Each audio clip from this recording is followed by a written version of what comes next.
মা আৰু পাপা গৈছিলে নামঘৰলৈ। নামঘৰত ভজন আছিল আৰু নামঘৰলৈ বুলি ওলাই গৈছিল।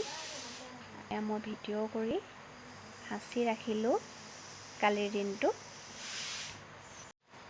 ৰাতিপুৱা মা পাপা উঠি বহুত সোনকালে ওলালে। ময়ে ভাত শাক বনালোঁ আৰু এফালে মোৰ চুনচুনে পাপাক বেগটো দিবলৈ গৈছে। পাপাই পাহৰিছিলে ল'বলৈ, তাই আকৌ আনি দিলেহি। মা পাপা যোৱাৰ পিছত মই গোটেইখিনি কাম কৰি ল'লোঁ।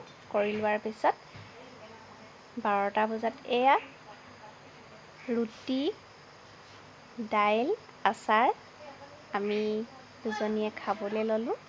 এয়া ৰেডি কৰি লৈছিলোঁ। পিঁয়াজ আৰু টেঙা কাটি লৈছিলোঁ, কাজি নেমু আৰু পিঁয়াজ আৰু জলকীয়া আৰু ৰুটি আৰু আচাৰ।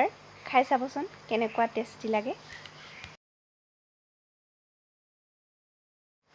আৰু লগত দাইল আছিলে, ৰুটি আৰু দাইল আৰু ভেন্দি বইল কৰি লৈছিলোঁ। দাইলত ভেন্দি দিলে খাই বহুত বেছি টেষ্টি লাগে। এয়া হৈছে আমৰ আচাৰ।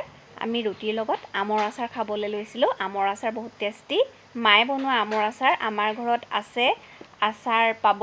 আপোনালোকক যদি লাগে ফেচবুকতে কণ্টেক্ট কৰিব পাৰিব। কঁঠাল আচাৰ, আম আচাৰ আৰু জলফাই আচাৰ। কেইবাবিধৰ আচাৰ আছে, আপোনালোকে বিচাৰিলে পাব। ফেচবুকতে কণ্টেক্ট কৰিব।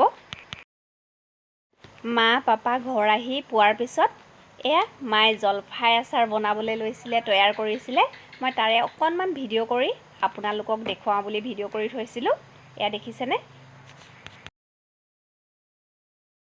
আচাৰ যদি বিচাৰে জনাব। এয়া মায়ে তৈয়াৰ কৰি আছিলে, তাৰে ভিডিঅ' কৰি সাঁচি ৰাখিলোঁ। মায়ে আচাৰ তৈয়াৰ কৰি থাকোঁতে মই টেষ্ট কৰি চালোঁ। বহুত টেষ্টি আচাৰ বনাইছে, বহুত টেষ্টি লাগিল জলফাই খাই।